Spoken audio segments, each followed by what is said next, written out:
देखिए, आज हमने 5 एमओयू साइन किए हैं। इसमें से एक महत्वपूर्ण है, जो यूनिलीवर, एक बहुत बड़ी मल्टीनेशनल कंपनी है, इनका जो आइसक्रीम बिजनेस है उसका जीसीसी, जो उनका दुनिया का उनके लिए सबसे बड़ा जीसीसी है,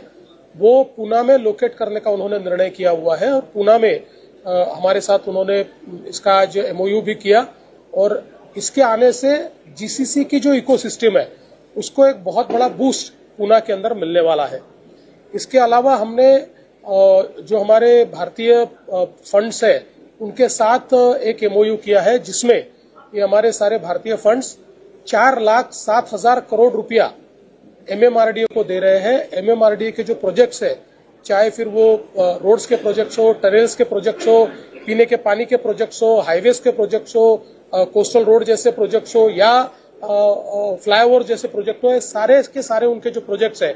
उन प्रोजेक्ट्स के लिए 4 लाख, और मेट्रो के प्रोजेक्ट्स, इसके लिए 4,07,000 करोड़ का आज फंडिंग टाइप हुआ है। तो जो नीति आयोग के साथ हम लोगों ने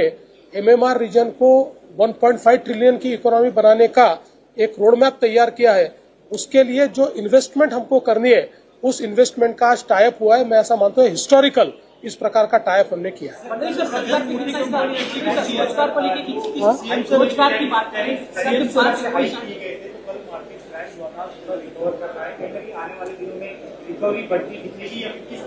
मुझे ऐसा लगता है कि रिकवरी बढ़ती दिखेगी, क्योंकि अब हम लोग टैरिफ का जिस समय अवलोकन कर रहे हैं, महाराष्ट्र की दृष्टि से भी कर रहे हैं, तो कुछ क्षेत्रों में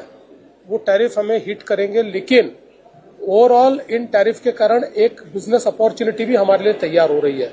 और हम लोग प्रयास कर रहे हैं कि उस बिजनेस अपॉर्चुनिटी को हम लोग असेस करके उस दिशा में आगे बढ़े। और मुझे लगता है कि ओवरऑल अगर हम इसका इफेक्ट देखें तो मॉडरेट इफेक्ट होगा, ऐसा इनिशियली तो हमको लग रहा है, इसीलिए मार्केट धीरे धीरे सुधर रहे हैं।